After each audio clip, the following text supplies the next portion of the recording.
What is going on, guys? Welcome back to the channel. I got a comment that I just wanted to kind of talk about. Every once in a while, I get a lot of comments on my channel. Every once in a while I'll get one where I think to myself, yeah, this one's very relative to what I talk about on here.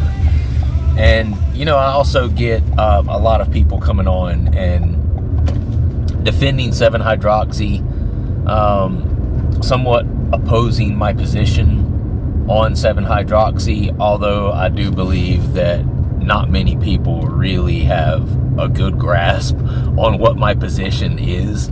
My position has always been, you know, there's no such thing really as an evil substance itself. A substance is just a substance. Now, don't get me wrong, 7-hydroxy is, it's not kratom, but it is a kratom-based product, meaning one of the alkaloids, 7-hydroxy, is actually been extracted from kratom powder, and in actual kratom powder, it's actually only found in trace amounts. So there are very small amounts of 7-hydroxy found within kratom powder, but scientists, as they tend to do, you know, to make money, have gone in and extracted this particular alkaloid, which does get you high, and then they've upscaled it and made it into this very, very potent, you know, sort of tablet. They also put it in extract, liquid extracts and stuff like that. So I think some people aren't really clear on what my position actually is. The problem is the people. The problem is us. And although there may be a few people out there that are using it for pain management, because I've had people message me saying that, oh, it's been a godsend for me. Nothing else really works. I can't get anything from my doctor, but I have chronic pain in this area and that area. You know, although, you know, I don't pretend to know what each individual person out there is going through, so I would never say, well, that's bullshit. You got to find a better way to manage your pain naturally, because this shit is just horrible and it's the devil and this and that and the third. And I think when people say it's evil and they say it's the devil, I think they're more so referring to how it has affected them. And I think the majority of people that are using it out there are using it to get high, because they like to get high. That's why I was using it. Now, don't get me wrong, you know, the consistent and regular use of it is absolutely a cover-up for kind of some deeper seated, you know, issues, I think, that a lot of us, you know, addicted people have, you know, whether it be childhood trauma that you just not dealt with, depression, anxiety. The depression and anxiety could be a result of childhood trauma, just all these different things, right? But I'm not going to go all into that. So I think it's people that use it incorrectly. That's when it becomes evil. That's when it becomes insidious. All those things, because I do believe that there are some people out there that could potentially use it responsibly and not get all twisted out on it. Now, I think the scale weighs very heavily on the side of there being way more people who are just using it to get high than there are people who are very carefully, medicinally medicating themselves, right? Using 7-hydroxy, whether it be for pain or anything else. But as you know, and as this comment that I'm going to talk about will indicate, the problem with self-medicating with something like that is you can absolutely become physically dependent on it. And this person messaged me and said, I've only been using it for about a month and I'm already extremely hooked. Anytime I try to stop, I start going through slight withdrawals, and then I end up back at the doors of the smoke shop again. This person also went on to say that they are a former heroin addict, and you know, when they were using heroin, there were times it was really hard to find, but with 7-hydroxy, obviously they can go get it anytime they want to. And I think also too, and I've spoken about this before, that not only the fact that for people who have a past history with opioid abuse, myself included in this, we tend to develop a tolerance a lot quicker, okay? Because when I was taking it, I told you guys that, my wife tried the 7-hydroxy several times, but the amounts that she took of it paled, literally paled in comparison to the amounts I was taking. I mean, I was probably taking, I would dare say 5 to 6 times, maybe 6 to 7 times the amounts that she was taking. Now, obviously, I'm a bigger person, I outweigh her. There are some factors that play into that, other than my being, a person who previously abused opiates. But I just wanted to expand on what this individual says, because he's right. He said that he was a former heroin addict, and I think that a lot of people that are using this 7-hydroxy do have a previous history with abusing some sort of opiate, right? And obviously that's no good, because if you have a previous history with abusing opiates and then you take something that has a opioid-like effect like 7-hydroxy, that's probably going to be no bueno for you, and you are probably going to end up abusing it as well. Can't explain it. Science can't explain it. Religion can't explain it. Really, psychology can't explain it. It's just the way it is. All right? Bless me. But so this person was a heroin addict, and he also makes a good point that he's only been on it for a month and he's already going through withdrawals. And people who hadn't really taken 7-hydroxy, when I did my original detox video, which has been a month and a half ago now, something like that, is interesting. I mean, that video has close to 3,000 views at this point, which, for a small channel like mine, that's quite a lot, but it's something that people were interested in. People were surprised when I talked about how quickly I got hooked on them. I literally went on vacation for 5 days, took them the whole time I was there. When I got back from vacation, I was already very low mood, already really depressed. I wouldn't say severely depressed, but I was already feeling it. I was already having some withdrawals, right? Especially in the mental space, and some in the physical too. And a lot of people were really shocked by that. But I'm a person who formerly abused opiates, so it didn't take any time at all where I needed more and more and more and more of the 7-hydroxy to really kind of achieve the same effect, right? Because my brain's just different, I already have this kind of tolerance baseline, if you will, in my brain. And so when I saw this person's message and he was telling me he's only been taking it for a month, but he's already having withdrawals, it reminded me of me quite a lot. And it really reiterated to me kind of the experience that I went through, because it was only a few weeks and I already felt like this stuff had its hooks in me. And it was a really horrible feeling. So I ended up just kind of trying to do damage control the best I could, and try not to take any more than I had to, with the hopes of eventually kind of tapering off of it, like I did kratom, because I had tapered off of kratom powder a couple of times in the past. And I'm not going to say it wasn't hard and it wasn't challenging to do, but it was doable, way more doable than this. And I made the mistake of kind of putting the 7-hydroxy in the category of the in the category of the kratom, and thinking, I tapered off of the kratom, I should be able to taper off this. didn't work that way. It's way different, way more potent, way stronger, and is the exact reason that a lot of these states are looking to just ban it completely. And, you know, a lot of the defenders of 7-hydroxy will say, well, you know, why do a couple of idiots, or why do, you know, a couple of idiots have to ruin it for everybody else? I've actually had people say that to me on the channel.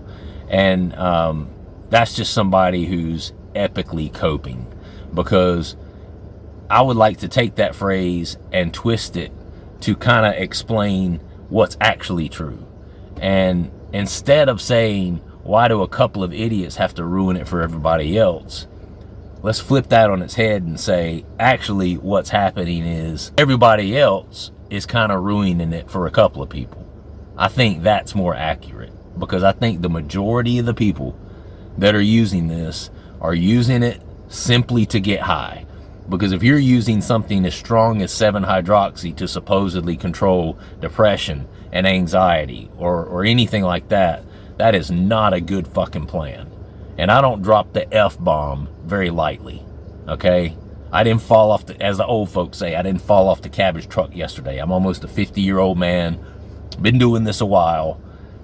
That is a shitty reason to be using something as strong as 7-hydroxy, because that's absolutely going to compound any depression and issues with anxiety that you may have later on, because you're gonna have to take it to the day you die. Because if you ever try to stop taking it, if you've been on regular consistent use of it, trust me, any anxiety or depression that you may have experienced before ever using the 7-hydroxy will be 100 times worse when you try to stop taking it, or try to even curb the way you're taking it a little bit. And that's what this gentleman was saying. I've only been on it a month, and already when I try to stop taking it, I'm getting withdrawals, right? And he did say slight withdrawals. And, you know, you guys know I'm pretty active on this channel, and I engage with my audience. So I did say to the guy, you know, since you've only been on it a month, if I were you, I'm not you, but I do know where you're coming from, and I do feel your pain, because I had a similar sort of instance. And I wish I would have, you know, when I first tried to quit after that 5 or 6 days, I wish that I would have just went ahead and quit, and I would have just accepted the discomfort that I was feeling, the withdrawals, whatever withdrawals or slight withdrawals that I was feeling. I wish I would have just accepted that, went on about my business, and just stayed off of it. But my dumbass, like an addict, doubled down and just kept taking it, and in some cases was even taking more. And but I did tell the guy, you know, a month in, and you're describing them as slight withdrawals, that should tip you off. Go ahead and stop now. If you're considering, though, you've been on heroin before, so you know what intense, severe withdrawals can feel like. If you're describing these withdrawals as light or slight, go ahead and stop now, because if you continue taking them, imagine how those slight withdrawals after a month are going to feel 6 months from now, should you continue taking the 7-hydroxy. They're going to compound, and they are going to be exponentially worse. And I can vouch for that, because by the time I got into the detox facility, I was a good probably 2.5, maybe close to 3 months into taking the 7-hydroxy every day at large amounts, and had worked my way up to even 500 milligrams perhaps per day. Some days heavier than that. That's a lot.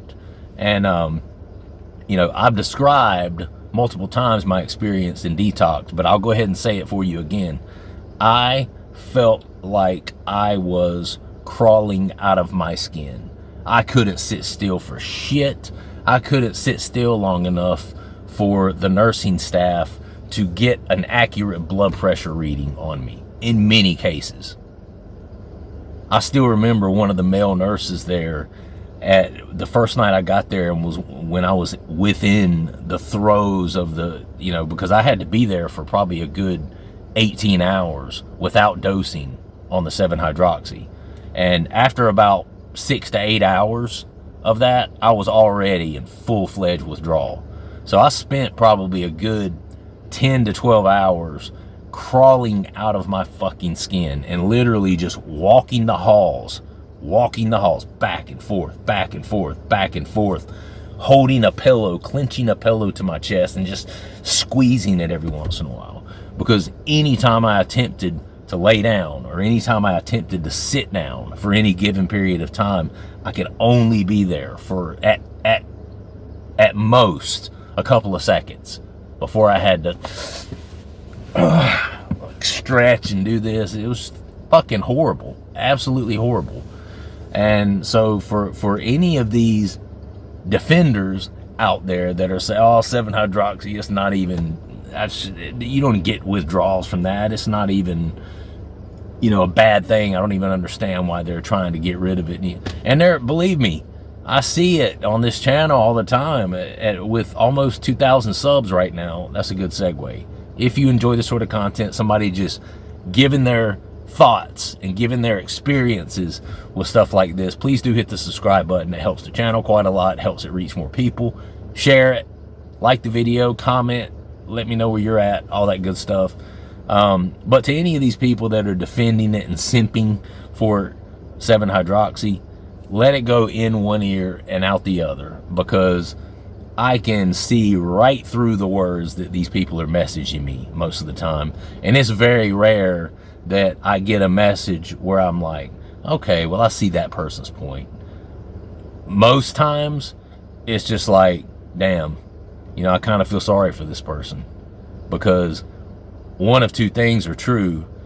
Either because 7-hydroxy is unregulated and 7-hydroxy is available everywhere, they haven't had to go without it yet, so they don't really understand how bad the withdrawals can be. Or maybe they're just getting started and maybe they haven't taken that much and maybe they've not even tried to quit yet, right? But you give that same person 6 more months of taking it regularly, their tolerance is going to continue to increase, and then eventually they're going to get to a point where they're taking enough to where if they try to quit abruptly, it is going to kick them right where it hurts, where the sun doesn't shine. It's just the nature of the substance. It just is.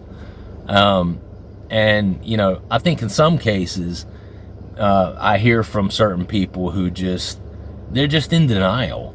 You know, I think a lot of them deep down in places they wouldn't admit to realize that it's no good, realize that they're hooked on it, realize that, yeah, there are withdrawals, you know, and they're just drinking their own fucking Kool-Aid. And because they want to continue taking it, or maybe they've tried to stop taking it and just weren't able to do it, they're desperate to stay on it.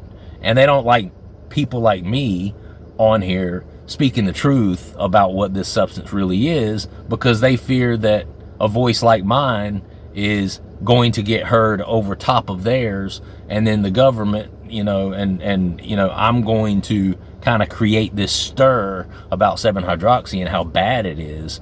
And that's not really what I'm doing. What I'm trying to do is just help people, because I know how helpless and how shitty it felt to be prisoner to that stuff and to be stuck on that stuff. And when I talk about this stuff and then I read your guys' messages in your comments, and then I have people trying to reach out to me on Facebook and Instagram just to pick my brain about it and just to be heard, and people were so appreciative just to have somebody listening to them and talking to them about it, because they feel fucking desperate. And then they see somebody who has been where they are and is now almost 60 days off of it, and guess what? It gives them hope. And that's what people really need. And people are so appreciative of just having hope. And that's all I'm really trying to do. Whether it gets, I'm not going to take it regardless. I don't care if it stays on the shelves for the rest of my natural born life. I'm never taking the shit again. It just is what it is, right? But I'm not out here trying to get it banned or trying to lead some sort of crusade to get it all banned. You know, I generally am the type of person that feels like people are adults. People should be able to put in their bodies whatever they want to put in their bodies. You know, I can't really say that about everything, because there are certain things that I'm glad they're illegal. You know, I can't sit here and say that, well, if you want to shoot heroin in your veins, then you should be, no, you shouldn't be able to shoot heroin in your veins. You know, certain things just, I think, pretty much 100 out of 100 times are just bad news. People just shouldn't fuck with them. So I'm glad certain things are illegal. So I can't say that about everything, but most things, on a general basis, I'm usually, you know, you're an adult. If you want to put something in your body, that's fine, because some people can control it. Many others can't, you know, and me as one person, I'm not going to try to sit here and discern or make judgments on which individual specific people across the world who may comment on one of my videos are able to control something like 7-hydroxy and which ones aren't. All I know is the comments that I get, 9 out of 10 of them are people just like the comment I got today. Bro, I've only been taking this stuff a month. I'm already hooked on it. It's horrible. I wish I'd have never started taking it. In fact, I'd say more than 9 out of 10. I'd say more like 99 out of 100 are like that. And then you'll have the one outlier of, well, I've been taking it and blah, blah, blah, and I don't think there's anything wrong with it. You need to know the facts before you get on here talking. It's not addictive. I'm like, okay, just going about your way. Most times I just ignore those comments because I can see right through it. And it's a person who's just in complete denial, and I don't have time for that. If they're not ready to admit that it's an issue for them, then there's nothing I can say or do to change their minds, right? I'm speaking to the people who get it. I'm speaking to the people who want to get better. I'm speaking to the people who realize that this is an issue and that they need to make a change in it. I'm here to support you. I'm here to second your emotion of, oh, this shit has got me twisted. And I get it, and I have compassion on you. I have empathy for you and for those people, and for that guy who messaged me today. I have empathy for those people. And so I'm just trying to be kind of a beacon of light, I guess, for those people, because I know how stuck I felt when I was on it really heavily. And it was a horrible, horrible feeling. It really, really was. And I know how comforting it can be to people to have someone there who has been where they are and knows what they're going through, but has now come through it and is on the other side, and who is saying, look, it's doable. I can show you the way. You can get through this. I know it's hard. I know it sucks, but all of that's temporary. It does get better. And, you know, I'm just trying to be, I guess, that beacon of light for people. So I think most people don't really know what my focus is and how I really feel about 7-hydroxy. You know, it's the people. It's how the people use it. It's not really the substance itself. It's not kratom itself. Kratom is a plant or a tree, you know, and how can a tree be inherently evil? It can't be. The way people are using it becomes evil, because it becomes an evil presence for them in their life, right? I'm going to stop rambling. Love you guys. Probably won't do any more videos for the weekend. It is Friday, TGIF. Hope you guys all have a good weekend. Pulling for all you guys out there that are trying to come off of this stuff. It is doable. I have several people that have just come off recently, and they're, you know, jumping on the channel, telling me where they're at, using the channel as kind of an accountability thing so they don't go back to it. I suggest that. I say keep doing that. It's a good idea. And this has been an accountability mirror for me as well, doing this channel, making sure that I stay off of it. So love you guys. Subscribe to the channel if you would. Like the video, comment down below. I will see you on the next one. Thanks so much for watching. Peace.